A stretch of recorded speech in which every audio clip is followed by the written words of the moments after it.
빌립보스 말씀을 보도록 하겠습니다. 빌립보스 4장 1절부터 제가 4절까지 읽겠습니다. 빌립보스 4장입니다.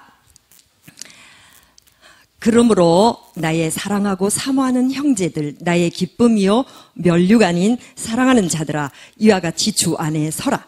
내가 유오디아를 권하고 순두개를 권하노니 주 안에서 같은 마음을 품으라. 또 참으로 나와 멍에를 같이 한 내게 구하노니 복음에 나와 함께 힘써든 저 여인들을 돕고 또한 글레멘드와 그 외에 나의 동력자들을 도우라. 그 이름들이 생명책에 있느니라. 주 안에서 항상 기뻐하라. 내가 다시 말하노니 기뻐하라. 아멘. 오늘은 제가 제목으로 내가 다시 말하노니 기뻐하라 라는 제목을 가지고 말씀을 함께 생각해 볼 건데요. 오늘 빌립보스 4장 전체를 제가 한번 생각을 해보고자 합니다. 사실 이 빌립보스는 이제 그 새벽기도 중에서 제가 전했던 말씀인데요. 아무리 찾아도 요즘 또 저에게 꽂히는 말씀, 하나님이 주시는 말씀이 이런 말씀인 듯해서 제가 오늘 같이 생각해 보려고 합니다. 빌립보스를 생각하기 전에 먼저 빌립보 교회에 관한 그 얘기를 하자면, 빌립보 교회는 우리가 너무 잘 아는 교회죠. 우리가 빌립보스, 에베소스, 골로새서 이렇게 성경의 바울 서신을 잘 아는 것처럼 빌립보스는 빌립보 교회에 보냈던 편지글인데, 이 빌립보 교회는 어떤 교회냐 하면 사도 바울이 선교여행, 2차 선교여행 중에서 가장 먼저 복음을 전한 곳이었고, 그것이 마게도냐 지역이었습니다. 지금의 어디냐 하면 남부 유럽이에요. 근데 이 왜 남부 유럽 쪽으로 사도 바울이 가장 먼저 갔었냐면, 사실은 1차 선교 여행을 마치고 예루살렘으로 돌아온 바울이 이제는 내가 좀 아시아로 나가서 복음을 전하리라라고 생각하고 디모데를 데리고 같이 나가려고 했는데, 어느 날 밤 바울의 환상 가운데서 나타나는 그런 어떤 사람들이 있었습니다. 그래서 그 사람들이 바울에게 도움을 청하는 모습을 두고 성경이 이렇게 기록하죠. 사도행전 16장 9절에 보면 이렇게 말합니다. 밤에 환상이 바울에게 보이니 마게도냐 사람 하나가 서서 그에게 청하여 이르되 마게도냐로 건너와서 우리를 도우라 하거늘, 바울이 그 환상을 보았을 때 우리가 곧 마게도냐로 떠나가기를 힘쓰니 이는 하나님이 저 사람들에게 복음을 전하라고 우리를 부르신 줄로 인정함이라. 이렇게 생각하면서 그 유명하게 손 흔들어서 우리를 좀 도와주시오라고 했던 그 사람이 바로 마게도냐 사람, 즉 빌립보 지방의 사람이었습니다. 그래서 이제 그 선교의 방향을 바꾸어서, 선교의 그 아시아 쪽에서 유럽 쪽으로 방향을 바꾸어서 나가서 가장 먼저 복음을 전했던 곳이 빌립보 지역이었고, 또 가장 먼저 세운 교회가 빌립보 교회였는데, 이 빌립보 교회에서 참 많은 하나님의 역사를 보는 것들을 우리가 성경에서 보았지요. 특별히 우리가 제일 유명한 내용이 뭐였냐면, 사도행전에 보면 빌립보 교회에 갇혔어도 찬양했던 사도 바울의 모습이지 않습니까? 바울과 실라가 이게 한밤중에 하나님을 찬양할 때에 옥문이 이게 지진이 나서, 큰 지진이 나서 옥트가 움직이고 옥문이 열려서 실제로 그 옥문을 열고 나왔던 그런 모습들이, 그런 역사들이 있었던 교회가 빌립보 교회인데, 이 빌립보 교회는 참 짧게 사도 바울이 전했던 교회입니다. 그럼에도 불구하고 굉장히 많이 자랐던 교회였는데, 이 교회인데, 그러나 그렇게 성령이 충만하고 많은 역사가 일어났던 교회였지만, 사도 바울이 다음 선교지로 떠나고 난 이후에 이 빌립보 교회가 사실은 좀 많이 흔들리기 시작했습니다. 이 흔들렸던 것은 뭐냐면, 성령이 충만한 성도들이 있는 반면에 전에 섬겼던 그 율법대로 육체로 돌아가는 성도들이 많았다는 거죠. 성령으로 살기보다는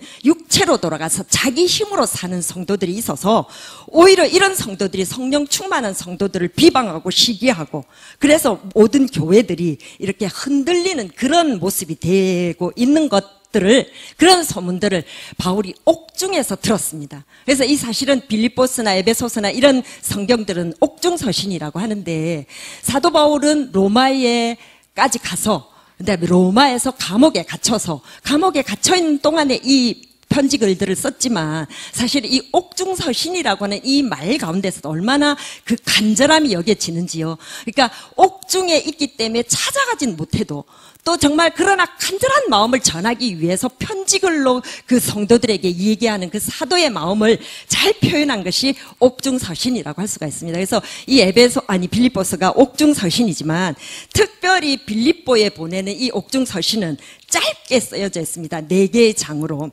4개의 상으로 쓰여져서 정말 이렇게 성령 충만한 성도들이, 정말 하나님 앞에서 바로 선 성도들이, 사도 바울이 잘 가르쳐 놓고 온 성도들이 넘어지지 않기를 바라서, 정말 하나님 안에서 든든히 설 수 있기를 바라서 정말 예수를 따라 사는 삶이 어떤 건지, 든든하게 서가는 삶이 어떤 건지를 가르쳐주기 위해서 이 지금 빌립보스를 쓰고 있었습니다. 그래서 지금 빌립보스, 제가 오늘은 4장을 말할 거지만 빌립보스 앞쪽 3장을 말하는 동안에 사도 바울은 굉장히 많은 말을 하는 듯하고 너무너무 중요한 얘기를 했습니다. 그래서 우리가 정말 빌립보스 1장을 봐도 그렇고 2장을 봐도 그렇고 3장을 봐도 그렇고 너무 많고 주옥 같은 말씀들이 그 속에서 나오고 있는데, 그런데 제가 감히 그 3장을 조금 정말 간단하게 요약해서 말씀을 드려야지만 4장을 말할 수 있을 것 같아서 제가 이 앞장에 1장에서는 무엇을 말하고 2장에서는 무엇을 말하고 3장에서는 무엇을 말한다라고 말씀을 드리면, 사실은 이 사도 바울이 이제 지금 말하는, 제가 조금 전에 말했던 같이 빌립보 성도들이 정말 흔들리지 않고 좀 더 든든히 서가기 위해서 앞에서 열심히 가르친 것들이 있습니다. 그래서 1장에서는 우리 안에 있는 생명은 예수의 생명이다, 우리 안에 예수의 생명이 있다는 걸 가르치는 거예요. 그래서 빌립보스 1장 20절에 보면 이렇게 말합니다. 살든지 죽든지 내 몸에서 그리스도가 존귀하게 되려 함이리. 이렇게 말함으로써 우리 안에 드러나는 것은, 우리 안에 있는 것은 예수의 생명이라는 거예요. 그래서 너희 안에 있는 것은 예수의 생명이라는 것을 가르치는 게 빌립보스 1장이었어요. 그렇다면 2장에는 또 뭐냐면 빌립보서 2장 5절에 보면 너희 안에 이 마음을 품으라. 곧 예수 그리스도의 마음이라. 그러니까 우리가 따라가야 할 본, 우리가 따라야 할 그것이 뭐냐면 예수의 마음이란. 너희 안에 있는 것은 예수의 생명이고 또 우리가 따라가야 할 본은 예수의 마음이라는 거야. 다른 것을 따라가지 마라. 너희 안에 있는 것은 예수의 생명이고 우리가 따라가야 할 것은 예수의 마음을 따라가야 한다. 그 본을 따라서 가야 하고, 또 3장에서 와서 얘기하는 것은 뭐냐면 빌립보서 3장 12절을 보면 이런 얘기를 합니다. 오직 내가 그리스도 예수께 잡힌 바 된 그것을 잡으려고 달려가노라. 제가 지금 한 장 한 장마다 중요한 글과 하나만을 떼내서 말하지만 사실은 이게 전부였어요. 그래서 3장에 말하는 이것, 예수께 붙잡힌 바 된 이것은 우리가 어떤 것을 푯대로 나가야 하는 거예요. 우리가 붙잡힌 바 된 그것을 잡으려 나가는, 푯대라는 것은 우리가 살아가는 그 삶의 방식입니다. 무엇을 어떻게 살아가야 되느냐 하면은 내 힘으로 사는 것이 아니라 예수께 붙잡혀 살아야 된다는 거예요. 그러니까 예수의 힘으로 살아야 된다는 거예요. 이렇게 되면 앞 3장에서 무엇을 말했는지 잘 알겠죠. 우리 안에 있는 것은 예수의 생명이고 우리가 따라가야 할 것은 예수의 마음을 본받으며 따라가야 하고, 우리가 살아가는 것은 내 힘이 아니라 예수의 힘으로 살아가야 한다라는 것을 쭉 얘기하고, 이 3가지를 지키면 너희가 든든히 정말 넘어지지 않고 어떤 그 고난과 어려움 가운데서도 예수를 따라가는, 예수의 생명을 따라가는 삶을 살 수 있을 것이다 라고 얘기하면서 4장의 결론적으로 실제적으로 이런 삶을 어떻게 살아가는지를 얘기하고 있습니다. 저는 전에 얘기할 때 제가 야고보서를 지난번 수요일 때 얘기하면서 야고보서 결론을 얘기하는데 오늘도 말씀을 준비하면서 보니까 빌립보서 결론으로 여러분과 함께 빌립보 전부를 공부하는 것처럼 제가 지금 얘기를 하고 있는데 사실은 그런 건 아닙니다. 그러나 앞에서 3장에서 얘기했던 모든 것들이 그런 것들이라면 지금 우리에게 조금 더 필요한 건 뭐냐면, 우리도 늘 목사님을 통해서 우리 안에 예수의 생명이 있다, 우리는 예수의 마음을 가져야 한다, 우리는 예수의 힘으로 살아야 된다라고 늘 들었지 않습니까? 이 들은 것들을 그럼 과연 우리의 삶 속에서 어떻게 그것이 나타나며 또 그것을 어떻게 우리가 표현하고 드러낼 때 하나님이 우리에게 어떤 복을 주시는가 하는 것들에 대해서 우리가 좀 더 자세히 알아야 되지 않을까. 빌립보서 4장이 바로 그런 걸 얘기하고 있습니다. 빌립보스 4장에서 정말 이제는 사도 바울이 결론적으로 너희가 이렇게 예수를 따라 사는 삶, 생명을 따라 사는 삶을 살 때 너희가 든든히 설 것이며 절대로 넘어지지 않을 것이며 그것이 너희에게 복이 될 것이라고 이렇게 말하면서 결론 짓고 있는 것을 보면서 오늘 저도 4장을 따라 같이 가면서 여러분과 함께 우리가 정말 어떻게 사는 것이 복인 것을 한번 봤으면 합니다. 자, 4장 1절입니다. 그러므로 나의 사랑하고 사모하는 형제들, 나의 기쁨이요 면류관인 사랑하는 자들이요. 사도 바울은 항상 그 성도들을 부를 때 정말 이렇게 사랑으로 부릅니다. 내가 사랑하고 사랑하고 사랑하는, 이게 사도의 마음입니다. 아시겠습니까? 목사님들이 성도를 향한 마음이 이런 겁니다. 정말 사랑합니다. 왜요? 정말 사랑하는 것이 본인의 기쁨이라는 거예요. 자기의 기쁨이라는 거예요. 나의 기쁨이요. 그리고 그 기쁨이 나중에 내가 하나님 앞에 섰을 때에 나의 면류관이 될 수도 있다. 그래서 나의 면류관이 되는 사랑하는 자들아, 이와 같이 주 안에서 서라. 이와 같이라는 건 제가 앞에서 말했던 3장에서 말하는 예수의 생명으로, 그리고 예수의 마음을 본받아서, 그리고 예수의 힘으로 살아가는 것, 그런 모습으로 너희가 서라. 그래야지만 넘어지지 않고 설 수가 있고, 그래야지만 정말 교회로서 온전하게 나아가는 모습이다. 그렇게 서야 됨에도 불구하고 그 다음에 나오는 2절을 봐서 넘어져 있는 사람이 있다는 거예요. 서 있지 못하는 사람이 있다는 거예요. 지금 앞에서도 말했지만 빌립보 교회의 문제는 뭐냐면 잘 나가는 형제들을 이렇게 막 건드리는 거예요. 정말 신실하게 서 있는 형제들을 정말 비방하고, 그리고 정말 욕하고, 그리고 힘들게 하는 사람들이 있다는 거예요. 그래서 그런 사람들이 있어서인지 모르지만 그 안에는 넘어져 있는 사람들이 있어요. 그럼 넘어져 있다는 것은 어떤 모습이 넘어져 있는가 한번 보십시오. 2절에 내가 유오디아를 권하고 순두개를 권하노니 주 안에서 같은 마음을 품으라. 여기에 말하는 유오디아와 순두개는 여인들의 이름입니다. 어디선지 여자가 문제지요. 안 웃네요. 어디선지 여자가 문제는 무슨 말이냐면 여자들이 사실은 잘 다툽니다.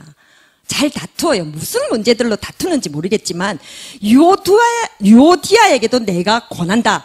그리고 순두부가 아니죠. 순두개에게도 내가 권하노니 주 안에서 같은 마음을 품으라. 이 같은 마음은 두 사람의 마음이 다르다는 것을 말하고 있지만 사실은 너희가 같은 마음을 품으라 이렇게 해서 니하고 마음을 맞추라 이 말이 아닙니다.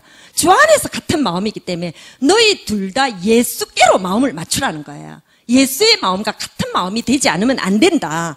왜냐하면 너희가 지금 다투고 있는 상황이었지 않냐. 그렇다면 너희는 서 있는 모습이 아니고 넘어져 있는 모습이기 때문에 그래서 너희는 주 안에서 같은 마음을 품으라. 3절에 또 참으로 나와 멍에를 같이 한 내게 구하노니.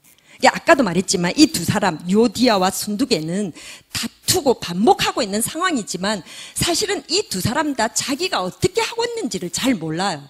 우리 모습이 그렇잖아요. 우리가 서 있을 때 내가 서 있는 모습을 잘 모르듯이 넘어져 있을 때 넘어져 있는 것을 더 모릅니다. 내가 잘못하고 있는 것들을 더 모르고 정말 어떻게 누군가에게 말해도 어떻게 잘 못 알아듣습니다. 이렇게 다른 사람이 권할지라도 쉽지가 않습니다. 너희 둘이 정말 이렇게 하면 되겠냐, 잘 지내야 되지 않겠냐, 두 사람 마음을 좀 합하십시오 해도 잘 모릅니다. 그러나 우리가 가장 할 수 있는 방법은 뭐냐면 예수의 마음에 맞추는 겁니다. 이 사람도 예수의 마음에 맞추고 저 사람도 예수의 마음에 맞추면 예수의 마음 안에서 하나가 되는 거예요. 그렇게 될 수가 있는데 그러나 그 부분이 잘 안 되기 때문에 3절에 또 말합니다. 또 참으로 나와 멍에를 같이 한 내게 구하노니.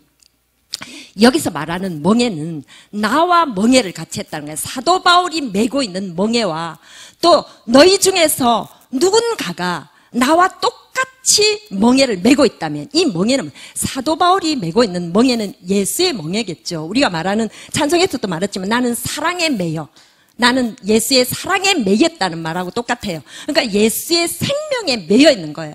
그러니까 예수의 생명을 매여 있다는 건 예수를 바라보고 있는 거고 예수께 마음을 합하고 있는 자들이죠. 그러니까 나도 그런데 혹시 너희들 중에 그런 진실로 그런 자가 있거든. 그러니까 사실은 우리 교회 중에도 그런 사람이 참 많아요. 근데 사도 바울이 편지를 쓸 때 누구를 지칭해서 너희가 유오디아와 순두개에게 가가지고 말을 해라 이렇게 말하지 않고 너희 중 누구에겐가 이렇게 그런 얘기를 좀 해줬으면 좋겠다라고 얘기를 하는 거죠. 참으로 나와 멍에를 같이 한 너에게 구하노니, 이 너에게는 누군가를 지칭하는 말이 아니라 누군가는 알 수가 없지만 이 말을 들을 때 내가 이 말은 이런 일을 해야겠다라고 마음이 드는 어떤 사람이 있다면 그 사람에게 내가 구하노니 복음에 나와 함께 힘써든 저 여인을 돕고 또한 글레멘드와 그 외에 나의 동력자들을 도우라. 그러니까 하나님의 마음에 합하지 않고 하나님의 마음에 합하지 않다는 것은 일단 예수의 마음을 갖지 못한 것이고, 일단 주의 힘으로 살지 않는 것이고, 자기의 힘으로 사는 것이고, 예수의 생명을 따라 살지 않는 자들이에요. 이런 자들이 있다면 너희가 정말 가서 그 사람들을 도와주라는 거예요. 우리가 항상 이 기도할 때 늘 같이 기도하죠. 교회를 위해서 기도할 때 믿음이 연약한 자들이 있습니다. 또 아직도 믿음이 안에서 이렇게 벗어난 자들이 있으니까 더 설 수 있도록 해주시옵소서 하는 것이 우리가 정말 연약한 자들을 도우는 모습이 아닙니까? 바로 그런 연약한 자들을 도우는 마음으로 너희가 도우라. 그래서 그 이름들이 생명책에 있느니라. 그 이름들이라 우리와 똑같이 구원받은 자들이고 똑같이 그들 가운데 하나님의 생명이 있지 않느냐. 그래서 너희가 넘어져 있는 자를 좀 도와서 일어나도록 너희가 정말 권하고 또 그들에게 나아가서 도와주라는 얘기죠. 이렇게 말하고 있는 이유는 뭐냐면 사실은 서야 할 그런 교회가 지금 넘어져 있고 넘어져 있는 그 사람들 속에서 지금 우리가 어떤 것들이 필요하다는 것을 말하기 위해서 서두로 이런 얘기를 꺼내고 있어요. 그래서 실제적으로 하고 싶은 말은 4절부터예요. 주 안에서 항상 기뻐하라. 내가 다시 말하노니 기뻐하라. 오늘 제가 이것을 제목으로 삼았지만 주 안에서 항상 기뻐하라. 내가 다시 말하노니 기뻐하라. 이 말을 얼마나 많이 쓰는지 모릅니다. 사도 바울이. 자, 여기 빌립보스 3장 1절에 보면 그런 말이 있습니다. 주 안에서 기뻐하라. 너희에게 같은 말을 쓰는 것이 내게는 수고로움이 없고 너희에게는 안전하니라고 말합니다. 주 안에서 기뻐하라. 기뻐하라는 이 말은 내가 100번이고 200번이고 아니 10번이고 20번이 나올라 했는데 벌써 100번부터 나와버렸네요. 10번이고 20번이고 내가 말을 해도 내가 얼마든지 너희에게 다시 말해줄 수 있다는 거예요. 이렇게 말해주는 게 나는 너무너무 기쁘다. 나는 너무너무 좋다. 즐겁다. 그리고 또 즐겁지만 그거보다 더하여 더 좋은 거는 뭐냐면 너희가 기뻐하는 것이 너희에게 마치 안전장치를 하는 것과 똑같다는 거예요. 이 안전장치는 넘어지지 않을 안전장치예요. 넘어지지 않으려면 너희가 기뻐하는 삶을 살아야 된다는 거예요. 예, 또 너희가 어둠에 정말 이렇게 잡혀가지 않으려면, 어둠 안에 너희가 헤매지 않으려면은, 어둠에 붙잡히지 않으려면은 너희가 기뻐하는 삶이 최고라는 거예요. 이 기뻐하는 삶이 과연 뭘까요? 이 기뻐하는 삶이야말로 제가 앞에서 말했던 3장, 빌립보스 3개의 장에서 다 말했던 겁니다. 예수의 생명으로, 예수의 마음을 가지고, 예수의 힘으로 사는 것. 이게 바로 기뻐하는 삶이에요. 예수 안에 기쁨이 있거든요. 예수의 생명으로 사는 것이 그게 기쁨입니다. 예수의 힘으로 사는 것이 그게 기쁨이고, 예수의 마음으로 이웃을 사랑하고, 예수의 마음으로 모든 것을 행하고, 예수의 마음으로 온유하고 자비롭고 정말 지혜롭고 이런 모습들이 얼마나 기쁨인지 모르겠어요. 그게 바로 기뻐하는 삶이에요. 그래서 너희가 주 안에서 항상 기뻐하라. 주의 생명으로 살아야 된다. 예수의 생명을 따르는 삶을 살아야 된다.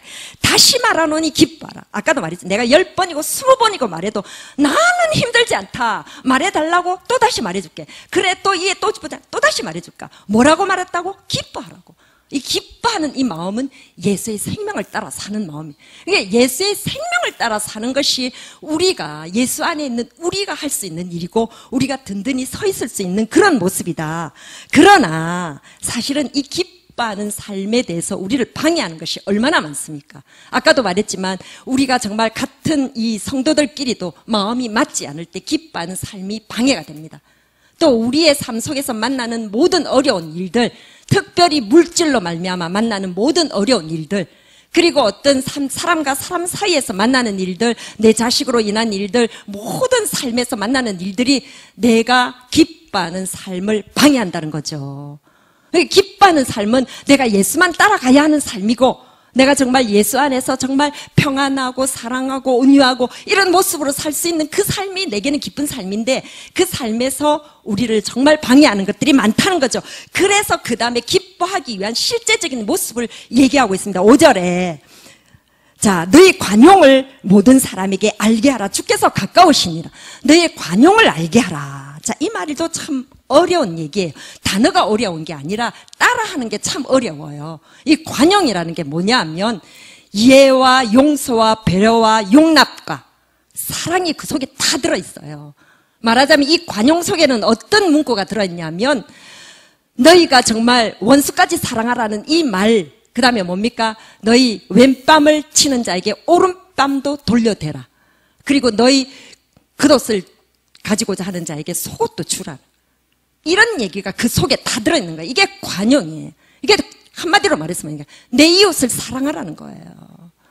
그러니까 우리에게 있어서 기뻐하는 삶을 가장 방해하는 건 뭐냐면은 우리에게는 정말 뭐랄까 항상 다툼이 있기 때문에 아까도 말한 유오디아와 순두개처럼 다투어요. 다툴 수밖에 없는 일들이 일어나고 있어요. 그러나 우리가 기뻐하는 삶을 가지기 위해서는 너희 관용을 모든 사람에게 알게 하라. 이 관용이는 우리 안에 하나님의 사랑이 있다는 걸 사람들로부터 알게 하라는 거예요.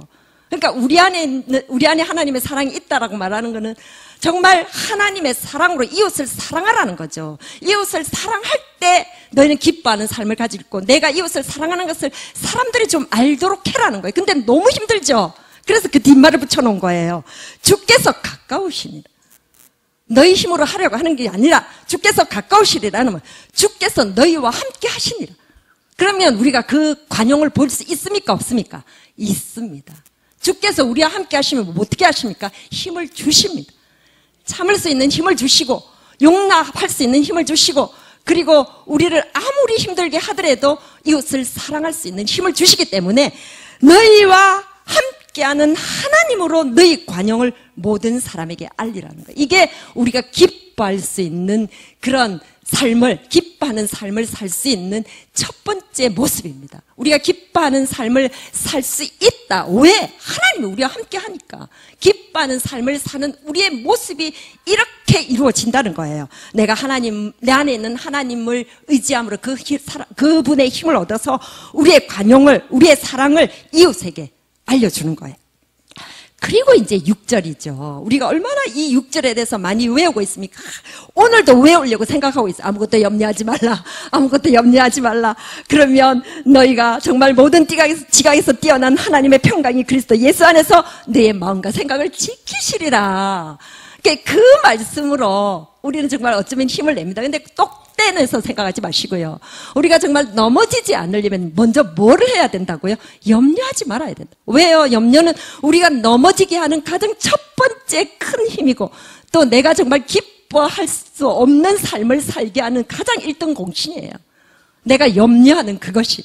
그래서 내가 이 염려도 어떻게 이기라는 거예요. 내가 아까 말했을 때 다툼도 이기라고 이렇게 했죠. 다툼을 이길 수 있는 것은 우리 안에 있는 관용을 모든 사람에게 알게 하는 거예요. 그 하나님으로 말미암아 그렇게 알게 한다면 내가 이제 이 염려하는 것은 어떻게 하느냐 하면 아무것도 염려하지 말고 모든 일에 기도와 간구로 우리가 이제 잘 한번 따져봅시다. 모든 일에 우리의 모든 삶 가운데서 우리가 만나는 모든 일을 대할 때 이렇게 기도와 간구로. 근데 염려가 왔어요. 염려라는 건 두려움이죠. 무서워요. 내가 어떻게 할까? 돈이 없으면 어떻게 할까? 저 사람이 나한테 해코지하면 어떻게 할까?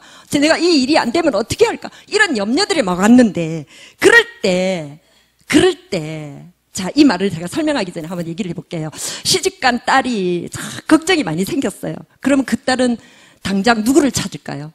친정어머니를 찾겠죠. 당연할 겁니다. 나는 친정어머니가 없어서 그렇게 찾지도 못했습니다만 친정어머니를 찾을 거예요. 그러면 친정어머니한테 어떻게 해요? 미주알 고주알 다 얘기해요. 그죠? 우리 남편이 이러고 우리 시어머니가 이러고 근데 우리 집 옆집 사람인데 나를 이렇게 괴롭히고 이렇게 얘기하는 이 염려하는 마음들을 어머니에게 말하듯이 모든 일에 기도와 간구. 이 기도가 하나님께 나아가는 겁니다. 하나님께 나아가서 간구는 그 내용이에요. 하나님께 나아가서 그 내용을 말하면서 걱정스럽게 말하지 말고 내가 그렇게 말할 대상이 있는 것, 그렇게 말할 하나님이 있는 것이 너무너무 감사함으로 말하라는 거예요. 나의 염려를 들어주실 수 있는 하나님 앞에 하나님께 먼저 말하는 거예요. 이게 바로 하나님께 아뢰라는 말은 아까도 말했듯이 이 딸이 친정어머니하고 얘기하는 것처럼 친정어머니하고 교통하는 것처럼 우리도 하나님과 교통하는 거예요. 내가 염려가 있을 때 그것을 감사함으로 걱정하지 말고 그것을 감사함으로 기도와 간구로 너희 구할 것을 감사함으로 하나님께 아뢰라. 그러면 우리의 그 모든 것들을 들으신 하나님께서 그리하면 모든 지각에 뛰어난 하나님의 평강은 하나님의 능력입니다. 친정어머니가 뭔가를 막 얘기해 줄 수 있는 것처럼 그보다도 더하신 하나님은 그분의 능력으로 우리를 평안하게 하신다는 거예요. 일을 해결해 주는 게 아니에요. 우리를 평안하게 하셔요. 그러면 이 평안이 올 때 우리는 기쁨을 다시 찾을 수 있는 거예요. 기쁨을 다시 찾을 수 있는 거예요. 하나님의 평강이 그리스도 예수 안에서, 그리스도 예수를 통해서 너희 마음과 생각을 지키시. 문제는 우리의 마음과 생각이에요. 우리의 마음과 생각 안에 염려가 들어오고 우리의 마음과 생각 안에 두려움이 들어오고 그런 마음 때문에 우리가 넘어져 있는 거예요, 이미. 그래서 이 내가 염려가 있을 때 먼저 내가 염려에 대한 어떤 문제를 해결하려고 하지 말고 염려하는 내 마음을 하나님께 아뢰십시오. 그러면 하나님이 그 능력으로 나에게 평강을 주셔요. 평안을 주시고 기쁨을 주시면 그때서부터 문제는 해결되기 시작하는 거예요. 그런 부분이에요. 그러니까 이게 우리가 정말 기쁨을 잃지 않은 두 번째 요소입니다. 하나는 우리의 관용을 사람들에게 보이는 것. 그러니까 하나님의 사랑으로 이웃을 사랑할 수 있는 것. 그 다음에 하나님의 능력으로 나를 평안하게 하는 거예요. 이게 염려하지 않는 거예요. 그러나 또 딱 한 가지, 하나님께 나아가야, 하나님께 아뢰야 돼요.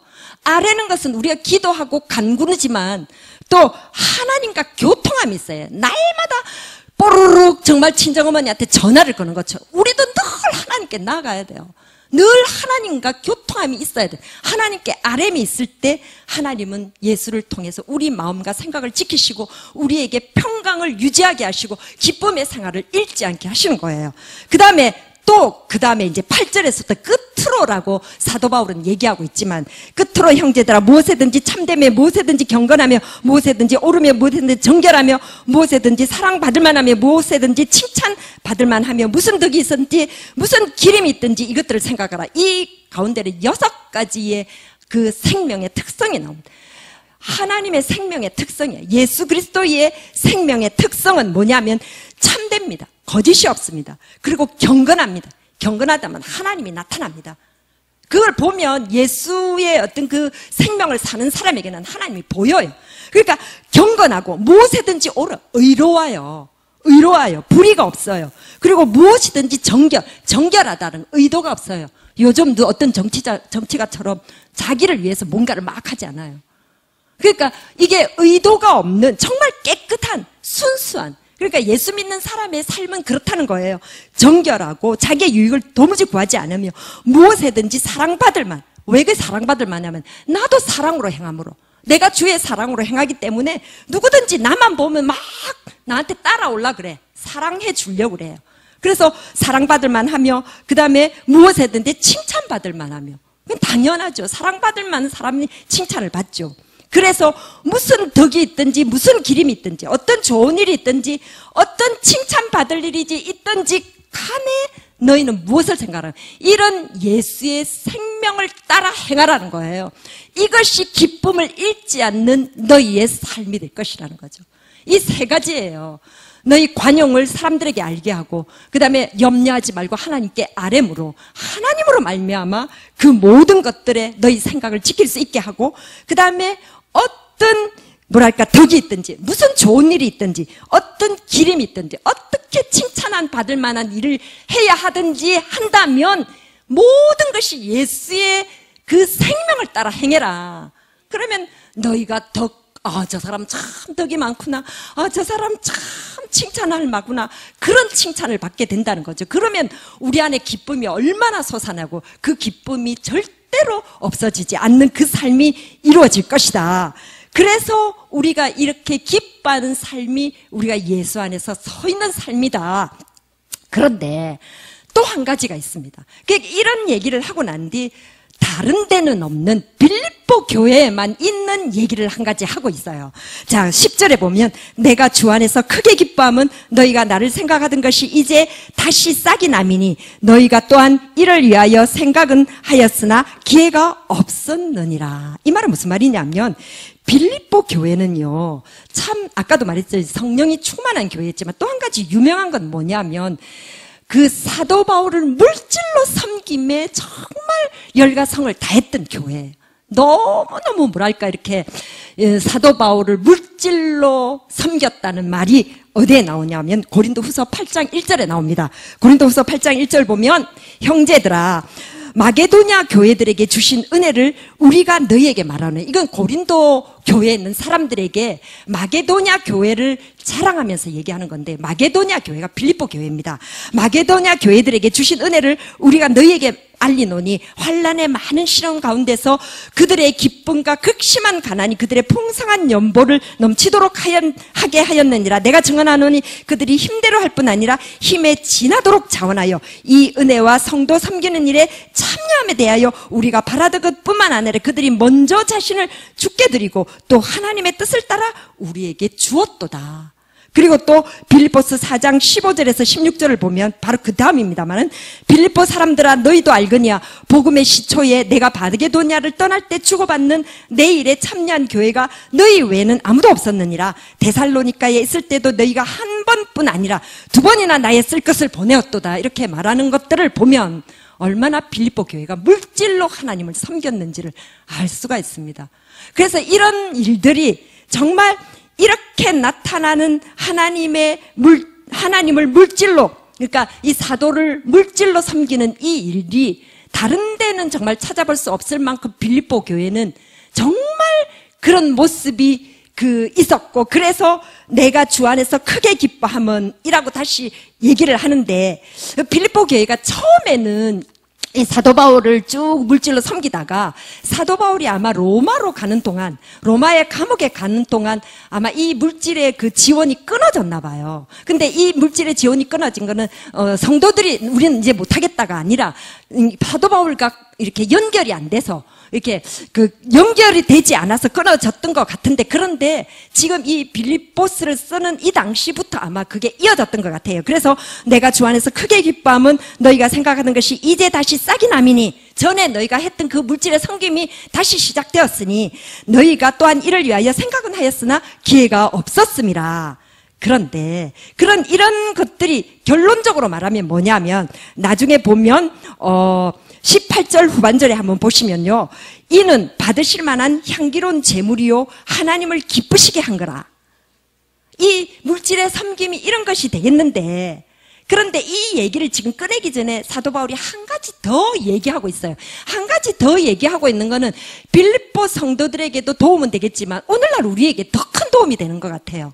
그 말은 무슨 말이냐면 11절 보면 내가 궁핍함으로 말하는 것이 아니라, 그러니까 너희가 물질을 섬겨서 물질이 나한테 주어진 이것이 내가 물질이 너무 받아서 정말 기쁜 것이 아니라 그보다 더 큰 것이 있다는 것을 말해주기 위해서 이 얘기를 시작하고 있지만, 내가 궁핍한 것으로 말하는 것이 아니라 나는 물질이 있고 없고에 나는 크게 뭐랄까 개의치 않는다. 나는 왜냐하면 물질이 있고 없고를 초월한 사람이 되고 있다. 이 말에 대해서 지금 이 기록하고 있는 게 오늘날 우리에게 얼마나 큰 도움이 되는지 몰라요. 지금 우리 가운데도 물질 때문에 힘들어하시는 분 계시지요. 정말 우리 모두는 평생 살면서 물질 때문에 힘들어하지 않았다는 분이 없을 만큼 물질로 말미암아 우리가 정말 힘들어할 때가 너무나 많을 겁니다. 사도 바울은 정말 우리보다 더 했으면 더 했지 덜 하지는 않았을 거예요. 그러나 지금 사도 바울이 이 말하는 것들은 우리에게 물질에 관한 노하우를 가르쳐 주겠다는 거예요. 노하우를. 그래서 내가 궁핍함으로 말하는 것이 아니라 어느 형편든지 나는 자족하기를 배웠나니. 자족이 초월하는 거예요. 만족하는 거예요. 내가 노하우를 가지는 거예요. 노하우를 배웠다는 거예요. 그래서 12절에 나는 비천에 처할 줄도 알고 풍부에 처할 줄도 알고 모든 일 곧 배부름과 배고픔과 풍부와 궁핍에도 처할 줄 아는 일체의 비결을 배웠노라. 네, 비천은 배고픈 거죠. 그리고 궁핍한 거예요. 그러니까 풍부한 것은 배부른 거지만 사실은 사도 바울에게 있어서 배고픈 일이 더 많았지 배부른 일이 많았겠습니까? 그러나 어느 상황에서는 배부른 일도 있었겠지만, 그런 비천과 풍부에 있어서 나는 이 비천 때문에 슬퍼하지 않고 풍부함 때문에 그것으로 말미암아 내 기분이 막 좋아서 어쩔 줄 몰라 하는 그런 일을 안 한다는 거예요. 왜 그러냐 하면 풍부도 비천도 나는 그것보다도 더 큰 풍부와 비천을 내게 주신 그리고 내 모든 삶을 주관하시는 하나님을 알기 때문에, 그래서 뭐라고 말하냐면 풍부와 궁핍에도 찰 줄 아는 일체의 비결을 배웠다고. 우리가 말하는 노하우죠. 그럼 일체의 비결이 뭐겠습니까? 가난도 이길 줄 알고 그 다음에 그 부여도 이길 줄 아는 그 일체의 노하우는 뭐겠습니까? 하나님을 의지하는 거예요. 하나님을 의지했더니 내게 있어서 가난도, 내게 있어서 어떤 부여도 내게 그렇게 큰 문제가 되지 않았다는 거예요. 왜냐하면 또 이렇게 생각할 수 있는 것은 가난을 주신 이도 하나님이시고 부여를 주신 이도 하나님이시고 내 모든 삶을 주관하시는 하나님이다라는 그 믿음, 그것이 나에게는 비결인 거예요. 그래서 나는 어느 형편에서든 자족하기를 배웠노니 어떤 형편에서도 찰 줄 아는 일체의 비결을 배웠다. 그래서 지금 너희가 주는 어떤 이 물질이 내가 물질이 와서 너무너무 기쁘다라고 말할 만큼은 아니다라는 거예요. 그것으로 물질이 내한테 와서 좋은 것이 아니라 내가 좋은 것은 딴 데 있다는 거예요. 너희가 나와 함께해서 하나님께 드리는 이 물질이 나에게 좋은 것이 아니라 너희가 좋은 것인 것을 내가 좀 가르쳐주고 싶다. 그래서 그 뒤에 보면 13절에 내게 능력 주시는 자 안에서 내가 모든 것을 할 수 있는, 나는 배부르고 배고프고 이것에 대해서 나는 관여하지 않고 내가 그렇게 일체의 비결을 배운 것은 무엇이냐? 한마디로 내게 능력 주시는 자 안에서 내가 모든 것을 할 수 있다. 능력 주시는 자가 뭡니까? 내 안에 계시는 예수님, 내 안에 계신 예수의 생명, 내 안에 있는 예수의 힘으로 내가 부요에 처하든지 풍부에 처하든지 일체의 비결을 배울 만큼 내가 모든 것을 할 수 있게 만들어 주었다.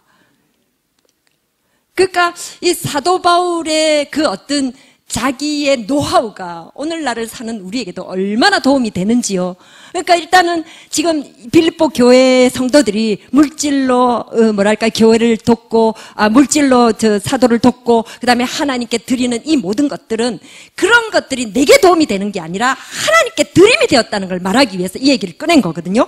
그래서 14절에 그러나 너희가 내 괴로움에 참여하였으니 참 잘하였도다. 내 괴로움에. 그러니까 내 괴로움은 지금 아마도 사도 바울은 그 비천함에 처했던 것 같아요.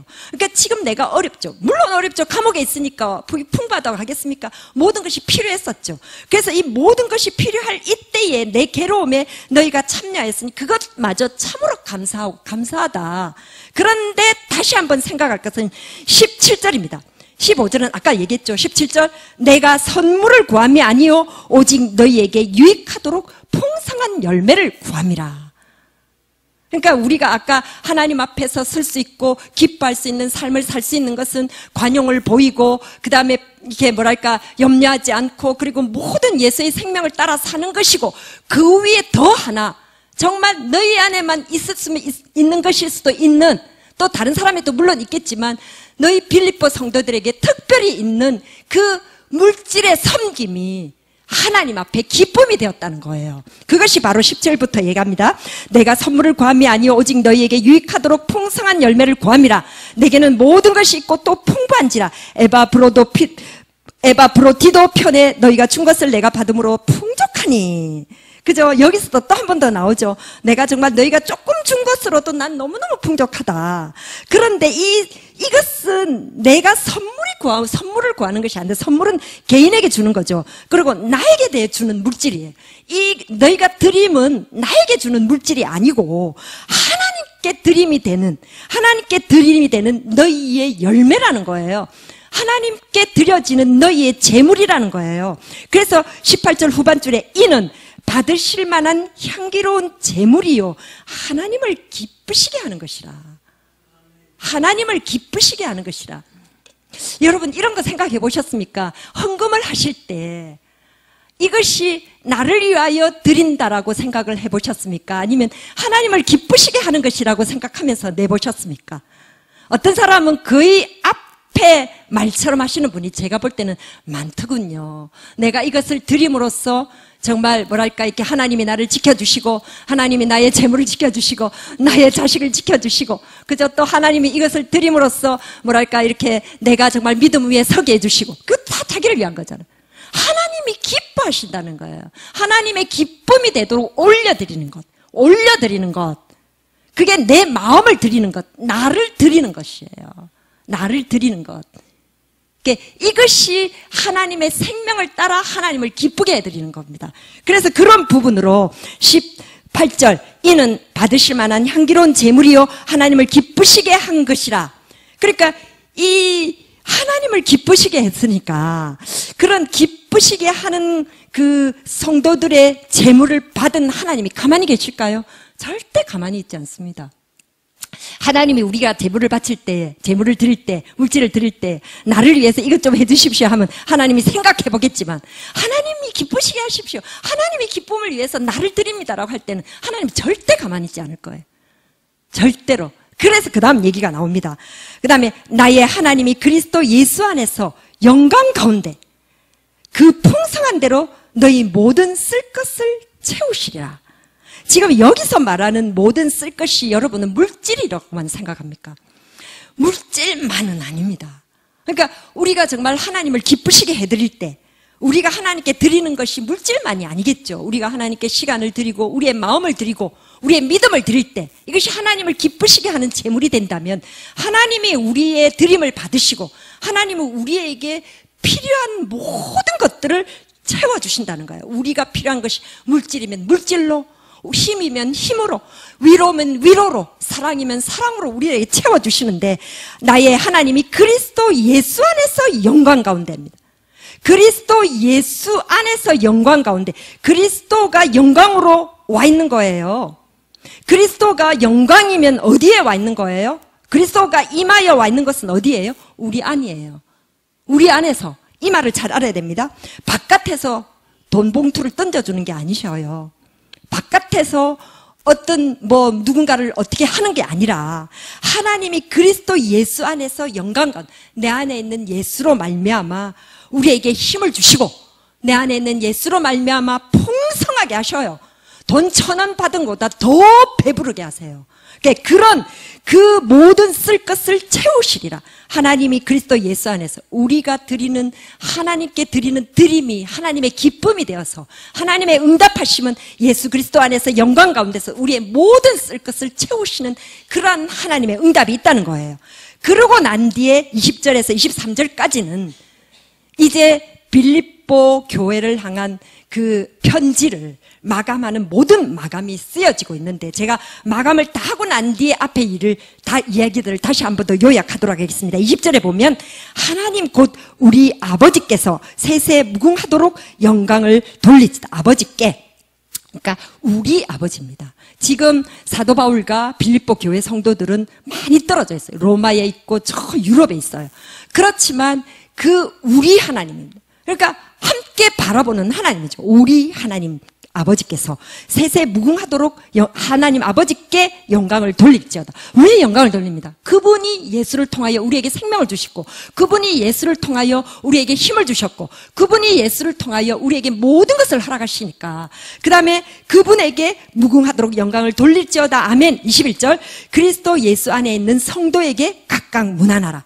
아까도 말했지만 그리스도 예수 안에 있는 성도는 어떤 사람들이냐면 예수의 생명으로 사는 자들입니다. 예수의 생명으로 서 있는 자들입니다. 예수의 생명으로 이웃을 사랑하는 그런 모든 자들, 그리스도 예수 안에 있는 성도들에게 각각 문안하라. 그런 성도들에게 사랑을 보내는 거예요. 서로 문안하라. 인사를 보내는 거예요. 그 다음에 나와 함께 있는 형제들이 너희에게 문안하고 모든 성도들이 너희에게 문안하되 특히 가이사의 집 사람들 중 몇이니라. 여기서 잘 보면 사도 바울이 어디에 있다는 것을 알 수가 있어요. 이 가이사는 로마의 황제예요.